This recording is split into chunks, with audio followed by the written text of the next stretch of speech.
All right, folks, we are back here on WLTH 1370 AM.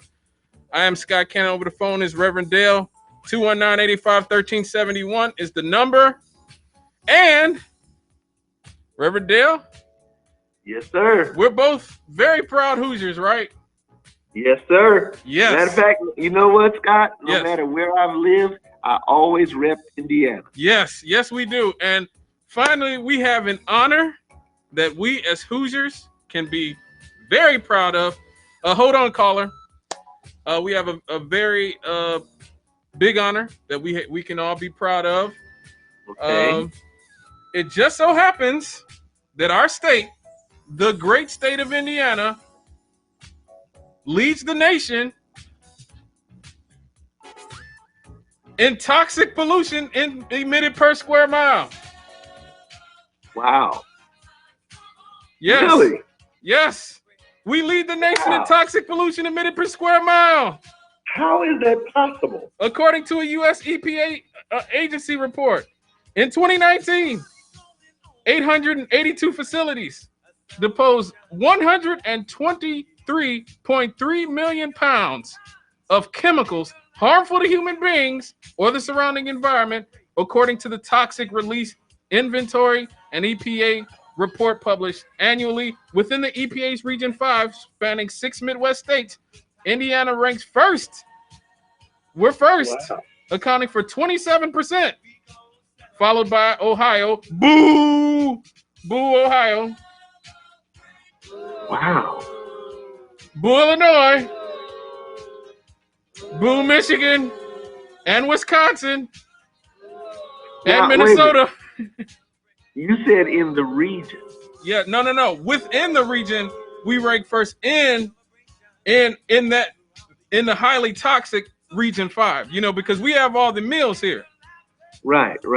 So advocates have long called for us to do more to curb pollution, including more funding for the Indiana Department of Environmental Management, saying in 2019 it has been kneecapped by years of declining budgets.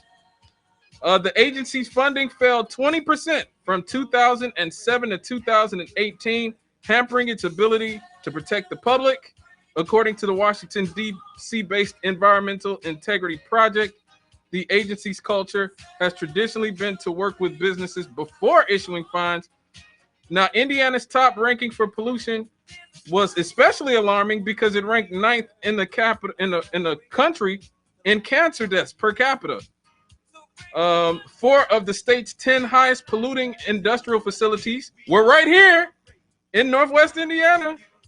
Hey, living here, it pays off. U.S. Steel Gary Works was again the state's top polluter, dumping 22.5 million pounds of pollutants, mostly on land, according to the EPA.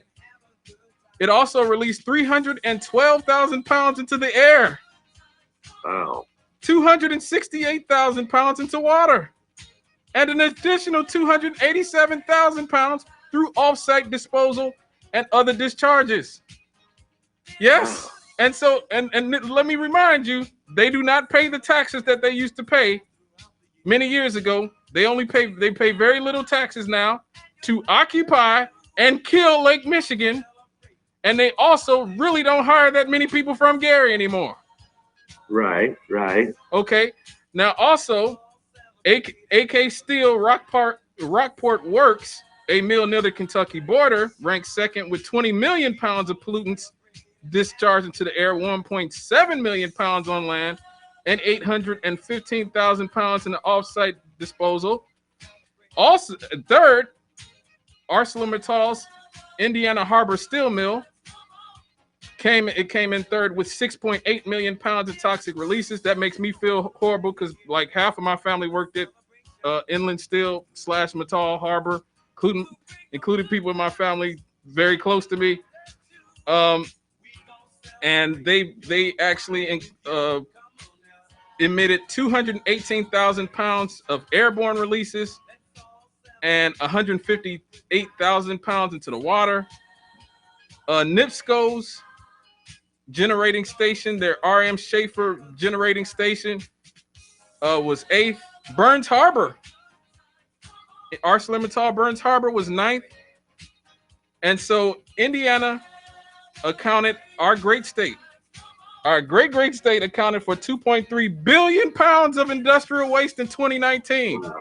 That's 7.5% of the entirety of the United States Right. industrial waste, and So 190 million pounds treated, or about 5%, was released into the environment. I'm sorry, 5% of 100 or 125 million pounds was released into the environment. So, what say you, Rev? You proud? well, I mean, I'm trying to figure out how is this happening. Now I know some of those things are because we've got steel, we've got oil refineries, Yes. you know, and those are dirty industries. The only other one I can think of that would be maybe as dirty or more dirty would be coal mining. Right. And, that's, going down. We're trying to transition to other forms of energy.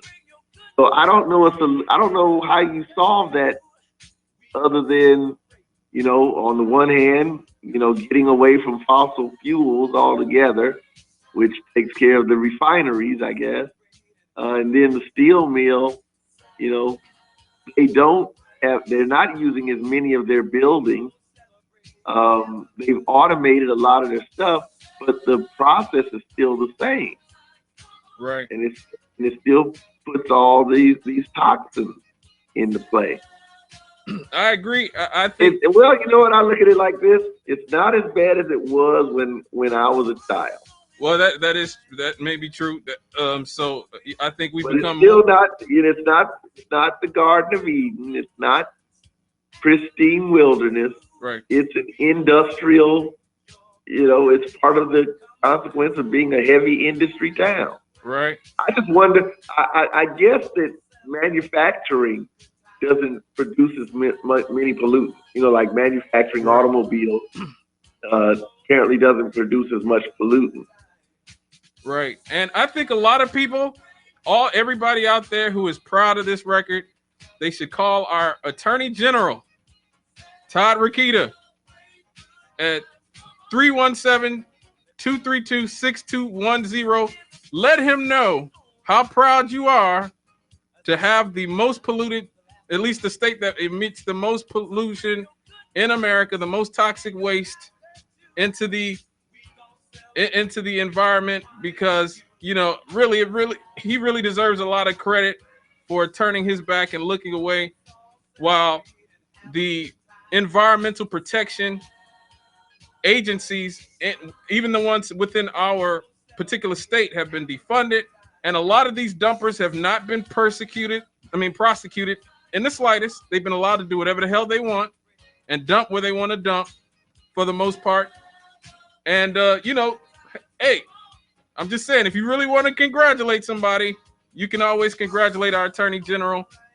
And I mean, obviously, there's a certain level of sarcasm I'm harboring this with, but it really is not funny in the slightest, because everybody I know, just about in my generation that I grew up with, all my cousins, most of them have asthma. I've had cousins born with heart murmurs, all kind of physical maladies and ailments. A large percentage of the people I went to school with had asthma and other physical ailments that come from breathing in this toxic soup. Now, for many years, U.S. Steel, and I'm sure Inland, Mittal, Arcelor, it's Cleveland Cliffs now. I'm sure they always said, well, we hire people in the community, we give jobs. It's not a clean job, but we hire people, and we provide for the community. But they don't even do that anymore. They don't even No, do that. not to that extent. Which reminds me of another conversation. I presume you've heard that the state legislature is pushing legislation that lifts the requirement that city workers live within the area. Yes. You Yes. know, Yes. it seems like once again, our state legislature makes takes actions that are harmful to local governments. And it's not just harmful to Northwest Indiana local governments, it's harmful to local governments, period. Right. And it intrigues me when state level Republicans act like something other than state level Republicans, something other than conservative people who think that the best government is the government that's closest to the problem. Right. The state is not closer to the problem than the local municipality. Local municipalities ought to have some control over what goes on within their border. They ought to have control over what businesses do, in terms of the environment. Mm-hmm. The state should not be able to preempt that like they do.